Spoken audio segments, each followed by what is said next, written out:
So for my project, I wanted to explore Scratch Junior with my students.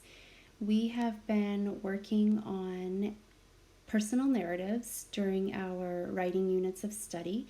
And so my students have been working really hard at learning how to storytell and put their stories onto paper with paper and pencil. So I thought that it would be fun for them to explore Scratch Junior and share a personal narrative on this platform as a digital platform. It is an app that later in the school year, our media specialist will introduce to them in media class. And so I thought that using it in my classroom for a different content area would be a good way for them to explore the app.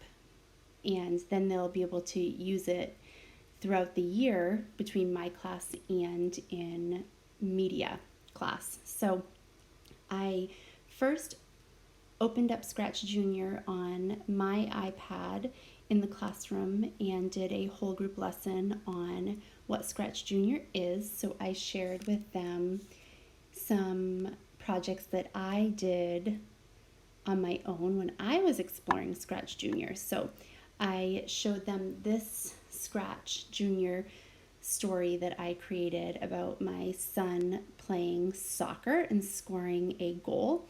So I showed them what it looked like after I was done coding the story on here. So this is what my soccer story looked like. It showed my son kicking the soccer ball into the goal and scoring. My students were really excited. They wanted to know how I got the characters and the ball to move. So I explained to them that we were going to be exploring this during writing class, and they would be able to share a true story, a personal narrative, through Scratch Junior, so on this platform. So I showed them first, before I even gave them their iPads, that when they logged onto their iPads and got onto Scratch Junior, to create a new project, they would need to click on the blank page with the plus sign. And once they were there, I showed them that the cat character will pop up because that is the character of Scratch Junior, but that they don't have to use that character unless they want to. So I don't want to use that character for my story that I'm going to model, so I showed them how I would just hold down on that yellow rectangular shape with the cat in it, and I would X that out so that it would take him away. And then I showed them where they could find the backgrounds. So I opened that up, and I wanted to show them I wanted to make a story about going apple picking. So I found the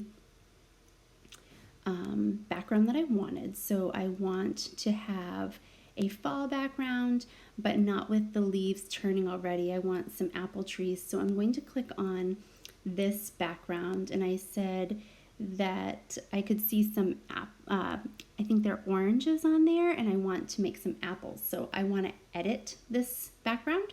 So I showed them that to edit the background, I can click the background and then click the paintbrush. And then once I'm on this screen, I can start editing. And I want those, I guess they're not oranges, peaches, to disappear. So I click on the scissors over on the right hand side. That's the cut button. And I'm going to cut those right out because I don't want those. I want apples, not peaches. And so to add apples, I showed them that I could either draw some apples on here by using maybe the shape button, and I think actually I want to use the squiggle one, and getting red and making some dots in my trees, although maybe it's the circles. Make some dots in my trees. So it was the circles. And I showed them and explained to them that Mrs. Corbett is still learning about Scratch Junior, and I'm exploring and learning with them. So sometimes it takes some trial and error, some trying things and seeing if it works, like I just did. So once I had my background the way I wanted it, I told them that they would just click that blue circle with the check mark in the middle in the upper right hand corner, and that would save their background. And then they could add characters. So to add their characters for their story, they needed to go back to where that cat character was, and they'll see a blank white rectangle that has the plus sign. So once they click that, they can scroll through and find what they want to add for characters. So I also see in here that there are some apples, and I would like to add those apples to my tree to make them look a little more realistic. So I chose the apple with a check mark, and then I can drag with my finger that apple onto my tree. And I also want to add another apple. So I click back in, find my apple, and I'm going to add another apple over to this tree. And I could add more if I wanted to. This is what I want. But I also need to add myself because I was the one that was there picking apples. So I need to add me. And I am going to click on this girl right here. And if I wanted to edit her, I could. I could change her clothes, the colors of her clothes. I could, let me see if I want to change her clothes. I could change the color of her pants. I could change the color of her shirt if I wanted. I could change the color of her hair, however I want to have her, and whatever I want her to look like in my story. Once I have my character the way I want them to look, I click that check mark again, and it's going to put my character in my story. So then I modeled that they can make the characters and objects move, and they were really excited to explore this piece. So I wanted to show them how I could make me move closer to the tree.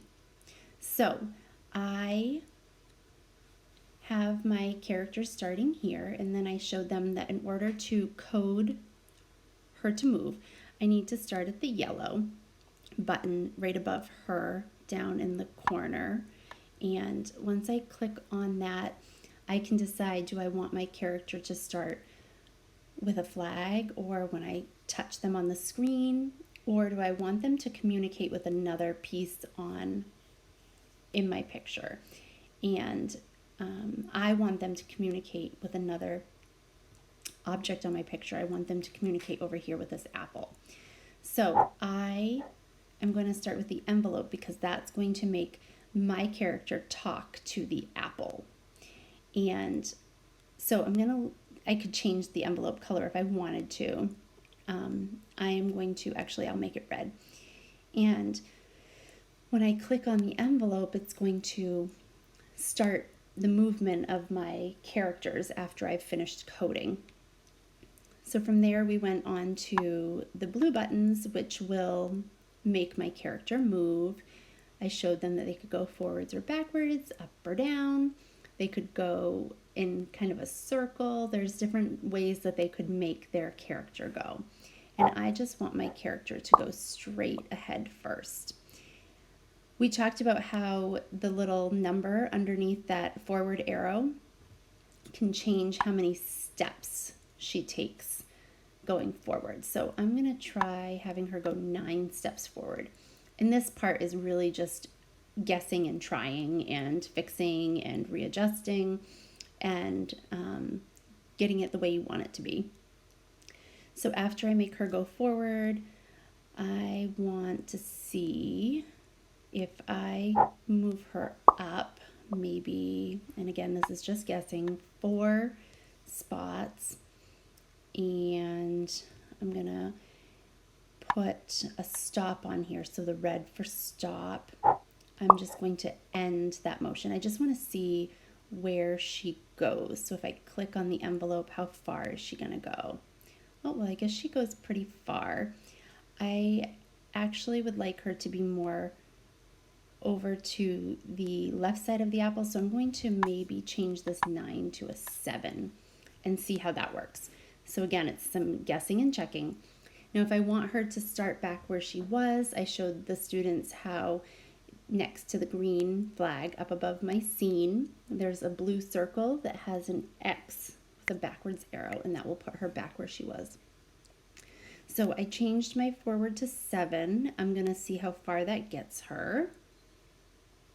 And that looks like where I want her. So I've coded her to where I want her to be with very simple codes. Now I'm going to code my apple. So I'm going to click on my apple. I guess I'll put her back and click on my apple over on the left-hand side. And this is the apple that I'm going to show my character picking.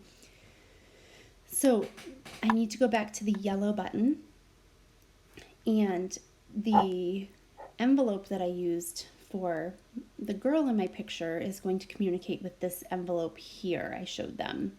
And my envelope for my girl character was red, so I'm going to put a red receiving envelope. And then I'm going to code my apple to fall down. And I showed them that they would need to decide if the down arrow was going to come before or after the envelope, and they would kind of just have to play around with that. So from here, I wanted to test out what it would look like. So I clicked my green flag. Whoops, I guess I'm going to click. Well, I need to add the flag button over here too. I forgot to do that. And an end. So I want to see what this looks like when I click my flag. So my character moves over, and when I look at how far the apple dropped, the students and I agreed that I wanted the apple to fall into where her hand was. So I asked them how I could get the apple to fall farther, and they remembered that I could change the number on that directional arrow. And again, it's just guessing, so I'm going to guess 5 and see how that works. I'm going to put the character and the apple back to where they were with that blue button, and I'll click the flag, and let's see how close she gets now. And now the apple has fallen a little farther than what I wanted, so I'm going to put it back to a 4. And I'm going to put them back to where they were and click my flag. Let's see how it lands. And that is where I wanted it to land. So we talked about how it's a lot of guessing and checking. This was a story about me going to the apple orchard.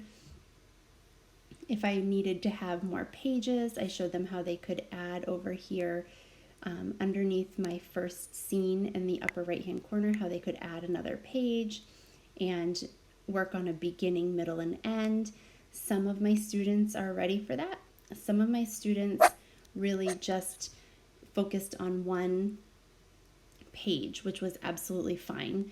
They worked really hard to tell their stories and make their characters match their stories that they were storytelling.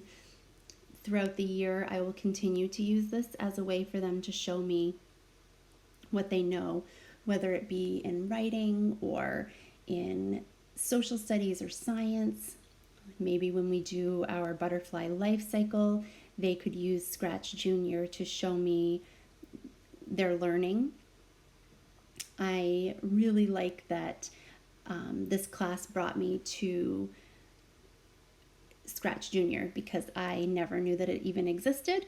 And our media teacher's been using it, but we just got one-to-one iPads in our classroom, so I never knew about it. And it's a great platform to be able to let the kids show what they are learning or what they have learned in a different way without having to just write a story on paper with crayons and pencil. but being able to use this digital platform to demonstrate their learning.